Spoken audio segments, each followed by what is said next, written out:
Hey folks, welcome back to the channel. Today we're diving headfirst into the time-bending, leap-of-faith-filled world of Assassin's Creed. Now, if you've ever found yourself wondering just how long it actually takes to play through these games, whether you're chasing down Templars in Renaissance Italy or exploring ancient Egypt, you're in the right place. We're taking a look at the mainline Assassin's Creed games only, so no mobile spin-offs or side stories here. We're also including the expansions, remasters, and all those juicy DLC updates that tend to sneak up on you like a hidden blade in a crowd. Now here's the deal.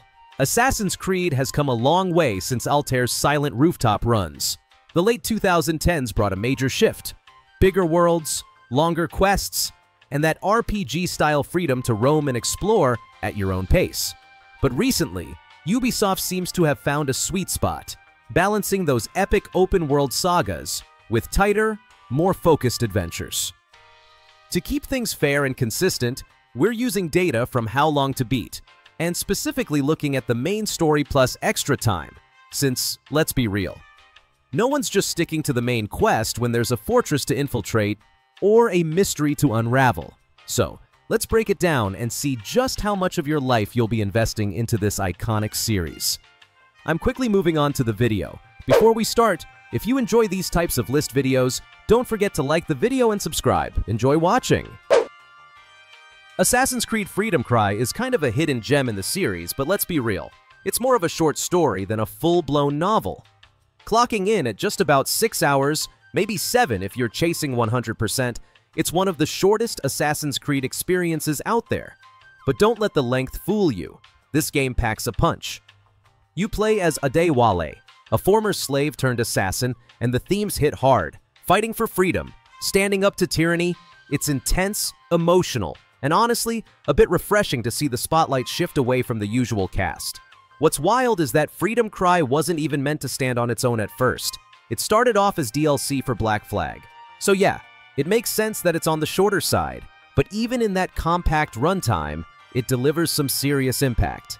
Adewale is a powerful character, and his story brings a much-needed perspective to the series. If you're jumping into it expecting a full-length Assassin's Creed journey, you might be surprised at how fast the credits roll. But for what it is, it's definitely worth your time, especially if you're into the more meaningful narratives hidden within the franchise. So let's talk about game length in Assassin's Creed because, oh boy, Mirage really shook things up. After Origins, Odyssey, and Valhalla, we got used to these massive 100-hour open-world beasts. You'd start playing in like September and still be clearing side quests by Christmas. But then Mirage dropped and, surprise, it's only about 19 hours long if you play at a chill pace. That's a major shift, and honestly, it caught a lot of fans off guard. What's really wild is that Mirage is even shorter than the very first Assassin's Creed game from 2007. Let that sink in. The game that kicked off the entire franchise with all its repetitive missions and experimental ideas actually takes longer to finish than Mirage. The only mainline title that's shorter is Freedom Cry, and that was technically a standalone expansion. So yeah, Mirage kind of broke the pattern in a big way. Now, depending on the kind of gamer you are, this is either a total letdown or a breath of fresh air. If you were hoping to get lost in another gigantic map for weeks on end, Mirage might feel like a snack when you were expecting a feast. But if you've been feeling burnt out by bloated open worlds and just want a tighter, more focused Assassin's Creed experience, this could be exactly what you needed. It's short, it's sweet, and honestly, it kind of reminds us why we fell in love with the series in the first place. Assassin's Creed, the game that kicked off an entire franchise, is surprisingly one of the shortest entries in the series. Clocking in at around 20 hours for the main story, it's a pretty straightforward ride compared to what the series would eventually become. You're in the shoes of Altair, sneaking around during the Crusades, taking out targets, and occasionally saving a random citizen from being harassed by guards. There aren't a ton of distractions here. No naval battles, no base building, no endless map icons, just you, a hidden blade, and a bunch of unsuspecting Templars. What really stands out is how focused the game feels. The structure is tight. You go from mission to mission, maybe climb a few towers to get the lay of the land, and that's about it. It's almost refreshing when you think about it now. There's a clear rhythm to the gameplay, and even though it can get a bit repetitive, it laid the groundwork for everything that followed. This is where we first saw crowd blending, pickpocketing, and stealth assassinations done in a way that felt cinematic and immersive for its time. And of course, we can't forget the Animus. the sci-fi twist that turns the whole historical assassin thing on its head. It was weird, mysterious, and nobody fully understood it. Kind of like Desmond's face animations. But seriously, that concept alone was enough to hook people into the bigger story. While Assassin's Creed might not be the biggest or most complex entry in the series, it absolutely set the tone. Short? Yes. But iconic? Definitely. Assassin's Creed Revelations is one of those games that sneaks up on you, not because it's massive, but because it feels like it should be longer. Clocking in at around 21 hours, it's only a bit lengthier than the very first Assassin's Creed, which might surprise fans who expected an epic, sprawling finale to Ezio's trilogy. You'd think with all the secrets of Altair's vault and the emotional weight of tying up two major storylines, the game would go full-on grand finale mode. But nope, Revelations plays it relatively tight and focused. Now, that's not necessarily a bad thing, but let's talk about the world design. Constantinople is beautiful, no doubt about it. But in terms of content, it's kind of empty. Compared to Brotherhood's bustling Rome, there's noticeably less to do here. The open world feels more like a backdrop than a playground. You can still renovate shops, collect books, and recruit assassins, but the side activities just don't hit the same. It's like the game wants you to stay on the main path, which leads us to that boss. If you've played Revelations, you know who I'm talking about. It seriously feels like half the game is just Ezio chasing this one guy across rooftops, tunnels, and entire city districts. It becomes almost comical after a while. Every time you think it's time for something new, boom, another sequence where he slips away again. That said, the game still delivers some great moments, especially when it dives into Altair's memories. It may not be the biggest or most packed entry, but Revelations definitely earns its place with story payoff and emotional depth. Assassin's Creed Rogue is kind of the underdog of the series. It sits quietly between the bombastic Black Flag and the revolutionary Assassin's Creed 3, both in timeline and release order. With an average playthrough taking about 21.5 hours, it's definitely on the shorter side for the franchise. Even if you're going full completionist mode, collecting every trinket, unlocking every location, you're still looking at roughly 34 hours tops. Compared to the massive open-world time sinks the series is known for, Rogue feels like a tighter, more focused experience. Now, don't get me wrong, it's not a bad game, but it didn't exactly blow people away when it launched. The story of Shay Patrick Cormac, an assassin-turned-Templar, was a cool twist, but reviews were pretty average overall. It flew a bit under the radar, especially since it released alongside the more hyped Assassin's Creed Unity. Still, if you're into naval combat and want to see the darker side of the Brotherhood, Rogue might surprise you. Just don't expect it to steal dozens of hours from your life like some of its big brothers do. Assassin's Creed Brotherhood clocks in at around 25.5 hours for the average playthrough, but here's the twist. If you're just gunning through the main story, you can actually wrap things up in about 15 hours. That's assuming you're laser focused and not easily distracted by shiny collectibles or side quests. But let's be honest, this is Assassin's Creed we're talking about. The side content is practically begging you to lose hours of your life, and Brotherhood doesn't hold back when it comes to distractions. The good kind, though. You've got Borgia flags to collect, feathers scattered across the map, and a bunch of Leonardo da Vinci's war machines to track down and blow up. Then there are the faction side missions, which add more flavor to Rome's chaotic streets, and an entire flashback storyline tucked in there if you're curious enough to dig deeper. It's one of those games where just one more mission suddenly turns into 3 hours later, and you're knee-deep in chasing a courier across rooftops. What makes it even cooler is the assassin recruitment system. You're not just Ezio doing all the work anymore, you can build and train your own squad, sending your recruits on missions, leveling them up, and calling them in for a dramatic assist. Mid-fight never gets old. All of this stacks up on top of the core narrative, where Ezio and his crew are trying to wrest control of Rome from the Borgia. So yeah, while the main story is tight and punchy, Brotherhood really shines when you let yourself get lost in its side streets. Assassin's Creed 2 clocks in at around 26.5 hours, making it the longest main story in the entire Ezio trilogy. Yep, even longer than Brotherhood or Revelations. And that's kind of surprising when you think about it, because Brotherhood feels like the bigger game, right? But in reality, AC2 stretches its story across 4 cities instead of one massive hub like Rome, which gives it a more spread out road trip kind of vibe. But here's the kicker. Despite being the longest in terms of story, Assassin's Creed 2 is actually pretty light on side content. There's not a ton of optional stuff to do once you break away from the main path. It definitely made a leap from the first game by offering a more open-world experience, but it didn't go all in on the side quests or collectibles. That didn't really happen until Brotherhood came along and crammed Rome with activities, secrets, and those endlessly satisfying Borgia towers. So basically, AC2 gives you a long, solid narrative ride with Ezio, but if you're the kind of player who loves wandering off to do random stuff, side missions, mini-games, renovation projects, then Brotherhood might be more your speed. Still, there's something charming about how focused AC2 is. It's like the game just really wants to tell you its story first and foremost, and honestly, it does a damn good job of it. Assassin's Creed 3 marked a big shift in the series, finally moving away from Renaissance Italy and saying goodbye to Ezio after 3 full games. Instead, we got thrown into the middle of the American Revolution with a brand new protagonist, Raton Haketan, though most just know him as Connor. The change of scenery was refreshing, but let's be honest, not everyone was on board with Connor's personality. He's a bit more serious, more stoic, and the game takes its sweet time getting to him. You don't even play as Connor until Sequence 5. That slow burn turned some players off, but for others, it just made the payoff even better. Clocking in at around 31 hours, Assassin's Creed 3 fits right into the usual time commitment you'd expect from the franchise. That's including the main story and a decent chunk of side content. It's not overwhelming, but it's not exactly short either. You'll definitely want to settle in for the long haul, especially since the game leans hard into historical storytelling, with key moments from the Revolution woven into Connor's journey. It feels like Ubisoft went all in on making this game feel epic in scale, even if the pacing sometimes tested your patience. And here's the thing, while some fans couldn't connect with Connor, others absolutely swear by him. They'll tell you he's one of the most powerful and underrated assassins in the entire series. His combat style is brutal, efficient, and honestly pretty satisfying once you get the hang of it.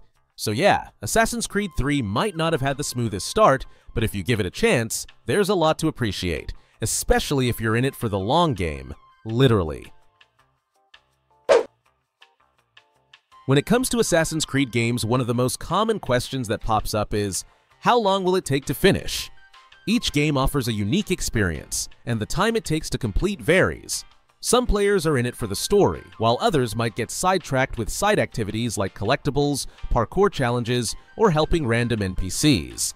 But today, we're focusing on the infamous Assassin's Creed Unity, which definitely falls into the longer playtime category.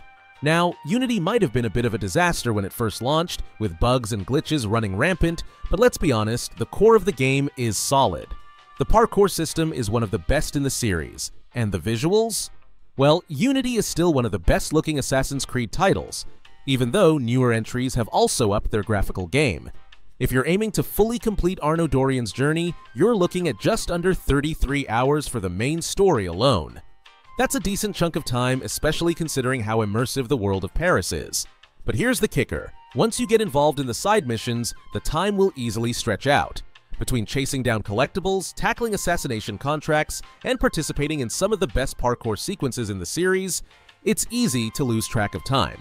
Assassin's Creed Unity may have had a rough start, but it's definitely worth the ride if you're in for a story-driven, visually stunning, and action-packed adventure. Just be ready to sink in some hours.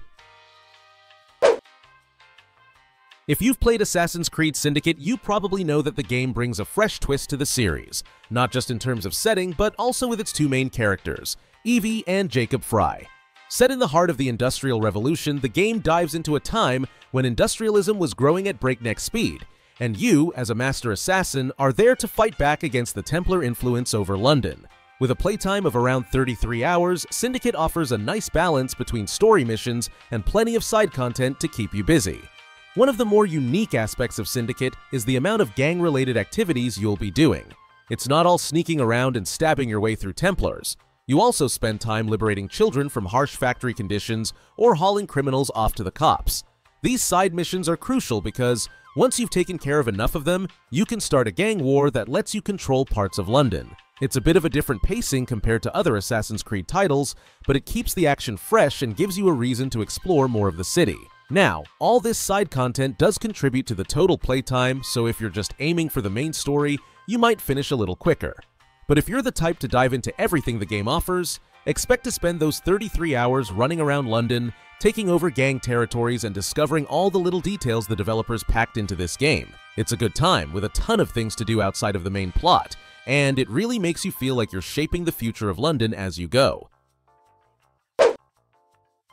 When it comes to the length of Assassin's Creed games, it really varies depending on how much of the world you want to dive into. For instance, in Assassin's Creed Shadows, the main story will keep you engaged for around 30-35 hours if you're mainly focused on completing the essentials. But if you're someone who loves to explore every corner, take on side quests, and enjoy the little details, you're looking at a solid 40 hours of gameplay. There's so much packed into the world, and it really pulls you in, even if the game itself is a bit more streamlined compared to the likes of Valhalla. Now don't get me wrong, Assassin's Creed Shadows isn't as massive as some of the other titles in the series. It doesn't throw in tons of side activities that would stretch your playtime for over 100 hours, like Odyssey or Valhalla. Instead, it strikes a nice balance. The world feels alive with enough distractions to make things interesting, but you're not constantly overwhelmed by optional content. It's more about the experience, getting lost in the atmosphere of the setting, rather than ticking off every single objective on the map. So, whether you're rushing through the story or taking your time to enjoy the environment, Shadows offers a game length that works for different playstyles. Whether you're a speedrunner or someone who loves to linger, there's a perfect balance to how long it'll take you to finish. It's a great game for those who want a fulfilling experience without the commitment of spending hundreds of hours in one world. Assassin's Creed 4. Black Flag really took the series to a whole new level when it came to game length.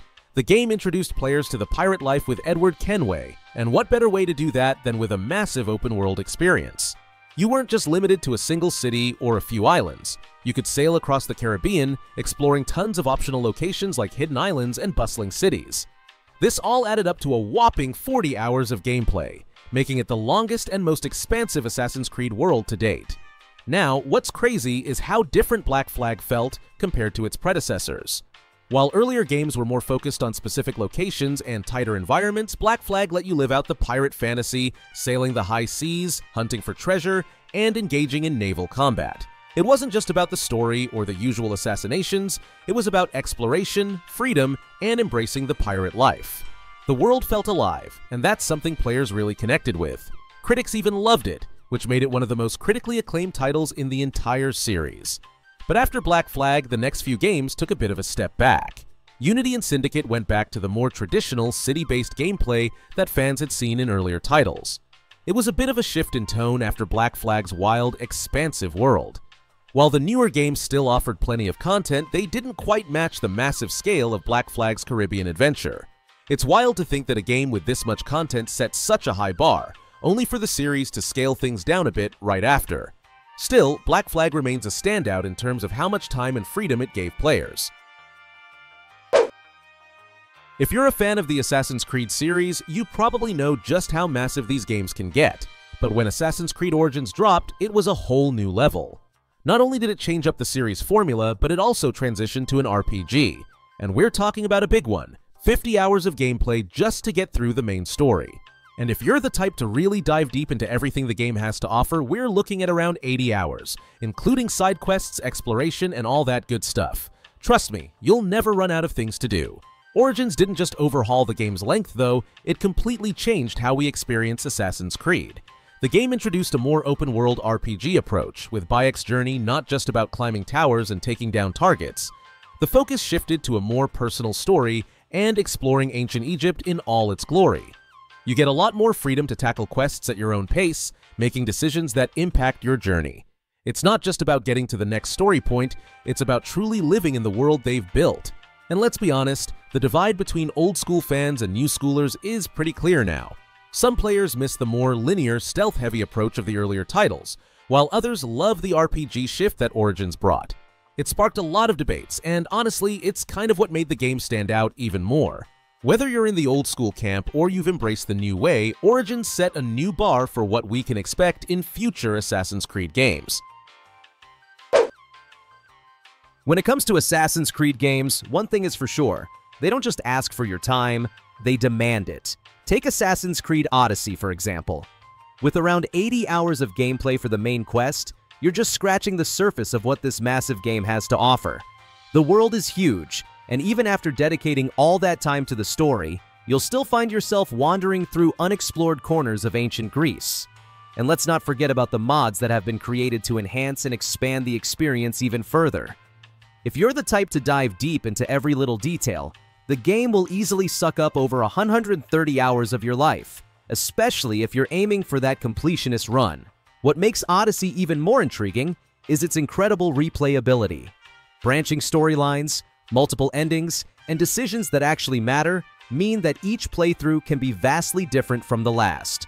On top of that, you'll find yourself constantly hunting cultists, exploring massive cities, and stumbling across side quests that you didn't even know existed.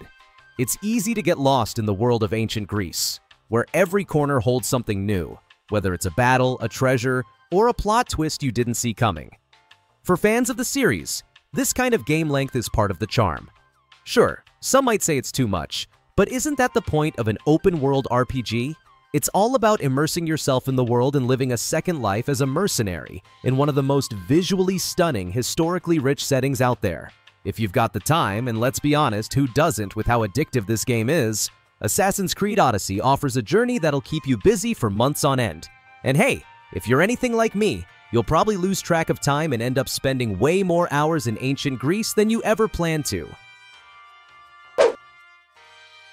If you're a fan of the Assassin's Creed series, you probably know that these games are not short.